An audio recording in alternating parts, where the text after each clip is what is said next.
ஒரு கரும்பை எடுத்துக்கொண்டவையானால் அந்த கரும்புக்கு 3 வகையான சுவையை கொடுத்திருக்கிறார். முதற்கடி கசப்பு, நடுக்கடி இனிப்பு, கடைசிக்கடி உப்பு என்று சொல்வார்கள்.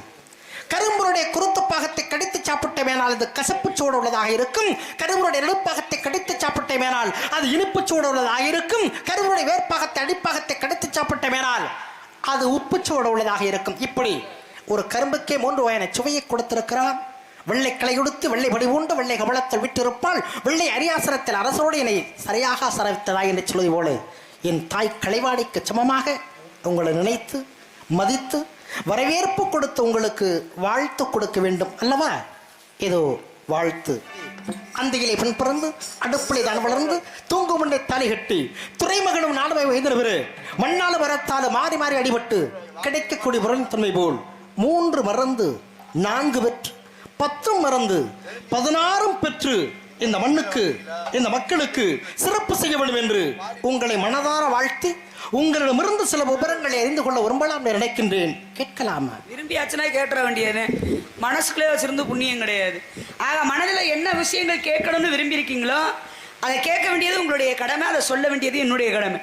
ஏன்னா கேளுங்கள் தரப்படும், தட்டுங்கள் திறக்கப்படும், தேடுங்கள் கண்டடைவீர்கள். நாங்க கேட்க வேண்டிய இடத்துல விஷயம் இருந்து கேட்கணும். அதே சமயத்துல சபையறிந்து பேசு, சமயம் இருந்து பேசு, சில நேரங்களிலே பேசாது இருந்து பழகு. ஒளிமயமான எதிர்காலம் எல்லாரும் உள்ளத்துலதான் இருக்குன்னு சொல்லுவாங்க. ஏன்னா எதிர்காலத்தை பத்தி கனவு கண்டாதான் எதிர்காலத்துல என்ன அடையன்னு நினைக்கிறோமோ அதை அடைய முடியும். கனவே இல்லாத வாழ்க்கை அது சரிபட்டு வராது இல்லையா? ஆக என்னை பார்த்து வாழ்த்திய நாரதர் மகரிஷிக்கு மிக்க மகிழ்ச்சி, நன்றி. அதே சமயத்துல 7-14 உலகங்களும் சுற்றி வரக்கூடியவர்.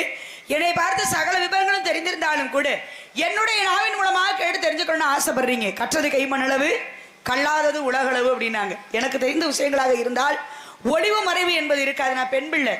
ஏன்னா அச்சமடம் நாணம் பயிர்ப்பு என்று சொல்லக்கூடிய 4 வகை குணம் படைத்தவர். ஆனா அந்த குணத்தை எல்லாம் இப்ப உங்கள்கிட்ட காமிக்க முடியாது இந்த இடத்துல. வாங்க, கண்டிப்பா கேளுங்க. தெரிந்தவற்றுக்கு பதில சொல்ல கடமைப்பட்டிருக்கேன். கேட்குறீங்களா? அருமையான பேச்சு, தெளிவான கருத்து. ஏனென்றால் விளைந்து முதிர்ந்த பெயர் அடக்கமாய் பணிந்திருக்கும். அதே போல உங்களுடைய பேச்சிலே பணிவு, துணிவு, எளிமை, இளமை இவ்வளவும் அடங்கியிருக்கிறது. அம்மா, உங்களை பற்றி எனக்கு நன்றாக தெரிந்திருந்தாலும் உங்களுடைய நாவினாலே நீங்கள் கூற வேண்டும், அதை என் செவியார கேட்க வேண்டும் அப்படின்னு சொன்னேன். ஏன்னா உங்களுக்கு வாழ்த்து சொன்னேன். சிலரை பார்க்கின்ற பொழுது மறுபடியும் பார்க்க வேண்டும், மறுபடியும் பார்க்க வேண்டும் அப்படிங்கிற எண்ணம் தோணும்.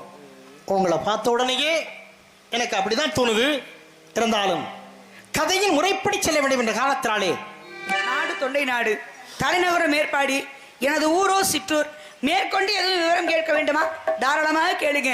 கேட்கக்கூடிய விவரங்களுக்கு தகுந்த பதிலை சொல்றேன். 5 மஞ்ச கைப்பார சேகரன், 5 மஞ்ச கைப்பார ராசசேகரன் வண்ணூரிப்பில் 5 மஞ்ச பதப்பாவை நல்லை படைவில்கள் 5 மஞ்சம் கயலஞ்சம் நஞ்சு நஞ்சு வெற்றி வேளா உனது நயன்களை என்று வேல்வழி என்ற ஒரு இடத்திற்கு நீண்ட வழிகளை வாழ்வில் என்றும் அகண்டு விரிந்த கண்களை கொண்ட யுவாதிகளை கயல்வழி கண்டு என்று இடத்திற்கு இதையே ஒருவன் வியந்து விரைந்தது வெளிகளை மீனென கண்டு கொக்கு பயந்து பறந்தது பக்கத்தில் இருந்த உருவத்தை உள்ளன கண்டு ஒரு மங்கையருடைய முகத்தில் இருக்கும் 2 கண்களை கண்ட கொக்கானது அடடா 2 மீன்கள் எல்லாமா இருக்கிறது என்று அதனுடைய அருகிலே சென்றதா மேலே உள்ள புருவத்தை பார்த்தவுடன் வேடுவர் கையில் வெள்ளலவோ இருக்கிறது என்று பயந்து பறந்ததாம். அதுபோல வண்டுக்கு இந்த பெண்டுக்கும் ஒற்றுமை விளைத்து சொல்லியிருக்கேன். அழகா இருக்கிற வண்டுதான் மனிதனுடைய உடம்பையே குடஞ்சு ரத்தம் வர, அதாவது குருதி என்று சொல்லக்கூடியது. சரி, அந்த ரத்தம் வர வரைக்கக்கூடிய தன்மை வண்டுக்கு உண்டு.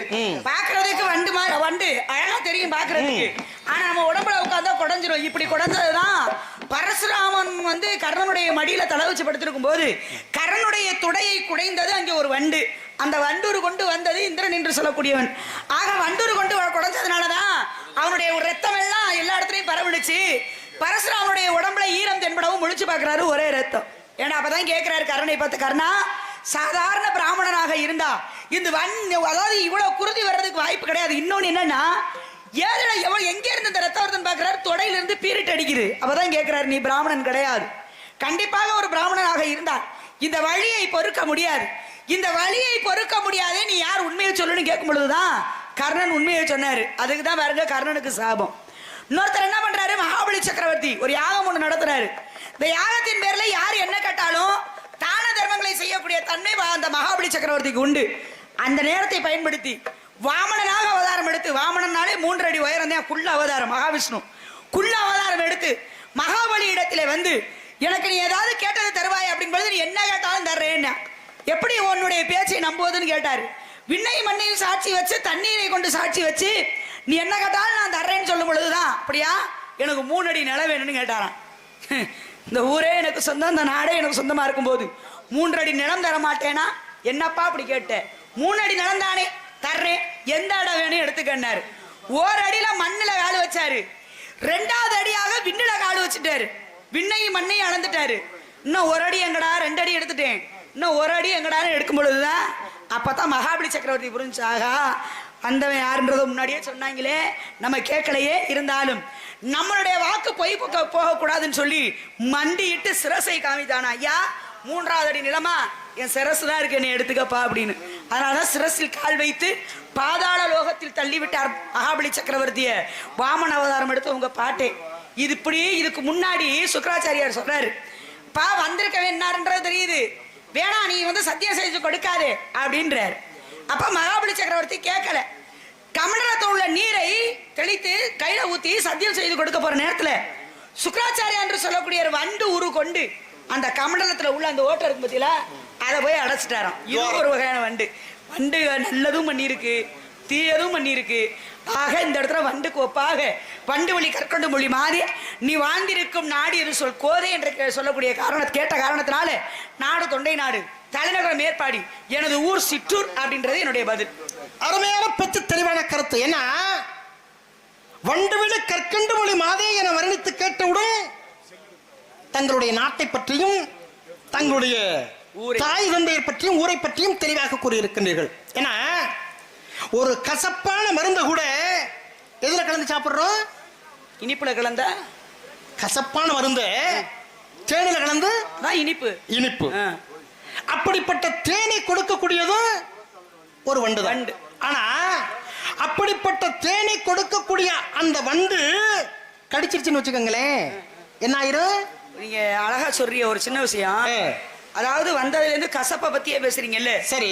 விரும்பினால் வேம்பும் கரும்பாகும். ஆமா. விரும்பாவிட்டால் கரும்பும் கூட வேம்பா கசக்கும். ஆமா. இதுல ஒரு விஷயம் என்னன்னு கேட்டீங்கன்னா, கரும்பு இனிப்பு தன்மை தான் கண்டிப்பா. ஆனா எல்லா நேரத்திலும் இப்ப உள்ள காலத்துக்கு இனிப்பு மனிதனுடைய உடம்புக்கு ஏத்துக்காது. ஆனா எந்த நேரம் மூத்தோர் சொல் வாக்கும் முதிர் நெல்லிக்கனியும் முன்னாள் துவக்கும் பின்னாளில இனிக்கும். இது பெரியவங்க சொல்லியிருக்காங்க. கண்டிப்பாக. பாகக்காய் எடுத்துக்கங்க, கசப்பு தான், ஆனா உடம்புக்கு நல்லது. கண்டிப்பா. அதே சமயத்துல அகத்திக்கரை எடுத்துக்கங்க, அதாவது கசப்பு தான், உடம்புக்கு நல்லது. இந்த உலகத்துல கசப்பு பெரியவங்க பேசும்போது நமக்கு கசப்பாத்தான் இருக்கும். ஆனா பிற்காலத்துல வாழ்க்கையை இனிமையை அனுபவிக்கும் பொழுதுதான் அதனுடைய அருமைகள் அப்ப தெரிய வரும். அதுபோல கசப்பு என்பது மனிதனுடைய வாழ்க்கைக்கு முக்கியமான ஒண்ணு. ஏன்னா ஒப்புடன் முகம் இருந்து உபசரித்து உண்மை பேசி உப்பில்லாத கூளை வார்த்தாலும் உண்பதே அமிர்தமாகும். முப்பழமுடு பால் முகம் கடுத்திருவாராயின் கப்பிய பசியினும் பசியாகும். என்னதான் பதார்த்தங்களை வச்ச உணவு பரிமாறினாலும் இந்த முகத்துல சிரிப்பு அப்படின்றது அந்த புன்னகை, அதாவது பொன்னகை தேவை கிடையாது, புன்னகை என்பது பெண்களுக்கு முக்கியம். இந்த புன்னகை என்பது ஒண்ணு இல்லாம நீ உணவு பரிமாறிட்டேன்னு வச்சுக்கோங்களேன், அது போட்டு புண்ணியமே கிடையாதுன்னு. அதுபோல எத்தனை விஷயங்கள் இருந்தாலும் நீங்களோ பெரியவங்க, நீங்க பார்க்காத பெண்களே கிடையாது.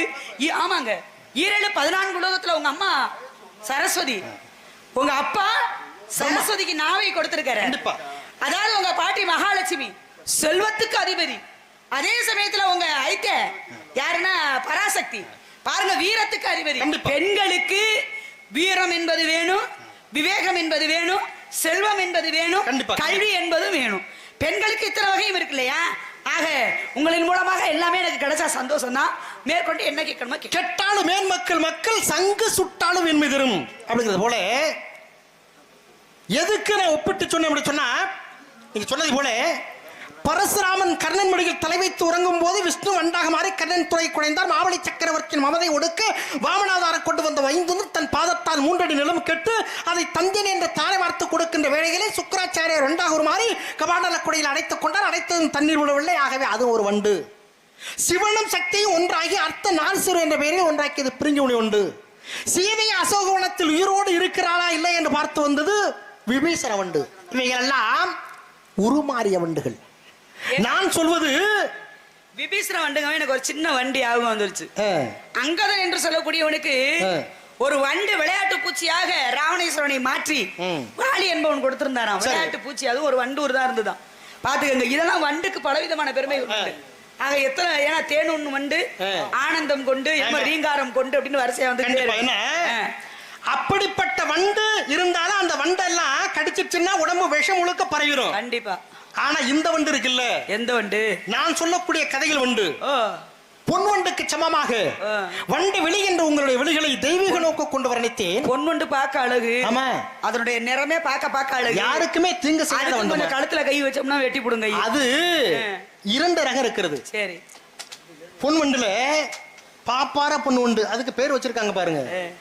அது நயமா இருக்கிறதுனால பாப்பார பொன் வண்டா. அதுல அந்த சிகப்பா இருக்கும்ல கலர், அந்த இறக்கை, அதுக்கு என்ன பொருள் தெரியுங்களா?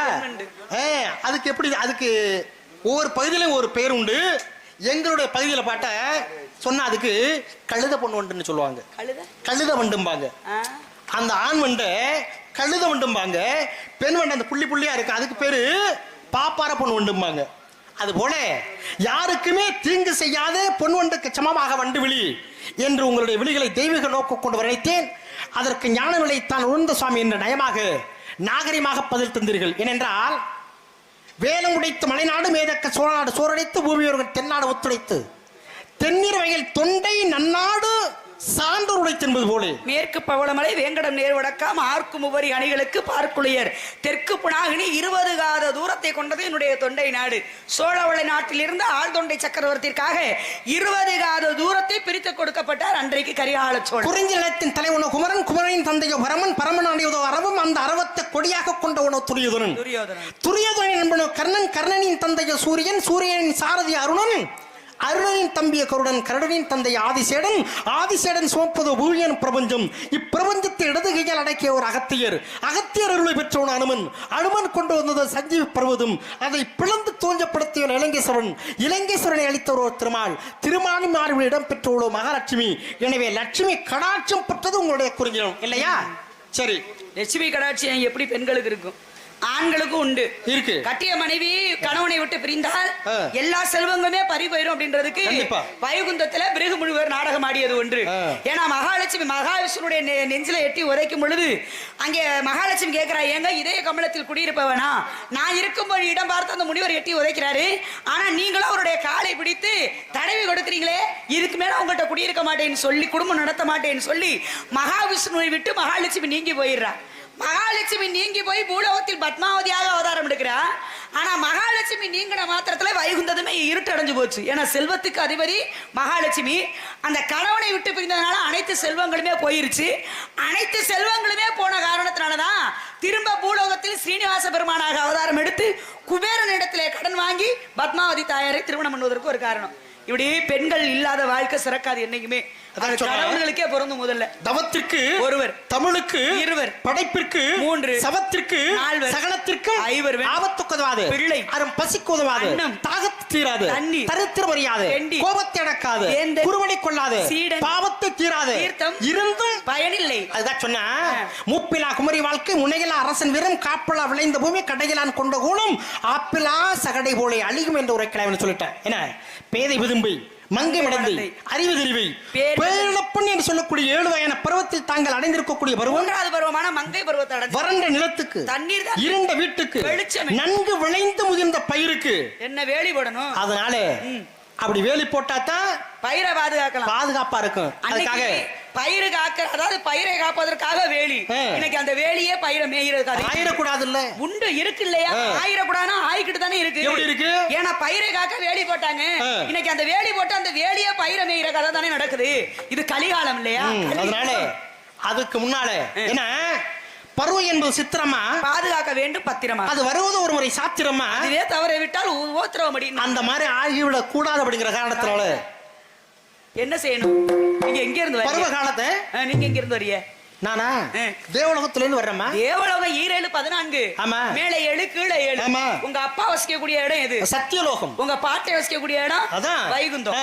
உங்க அதாவது பரமசிவம் வசிக்கக்கூடிய இடம் கைலாயம். கைலாயம். உங்களுக்கு சொந்த இடம் எது இருக்கா? நான் உலகத்தை சுற்றுறேன். அதுதான் உலகம் சுத்தி, ஊரு சுத்தின்பாங்க எங்க ஊர்ல எல்லாம். ஆமா, ஊரு கடங்காம நாட்டு கடங்காம கால் வைத்தல் கழகத்தை வஞ்சனையாக கொண்டு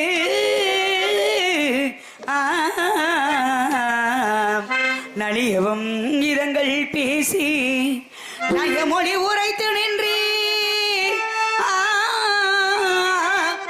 பழிபெரும் பிச்சையாண்டி அபாலனை மனம் கைவரிசையெல்லாம் செய்வேனோ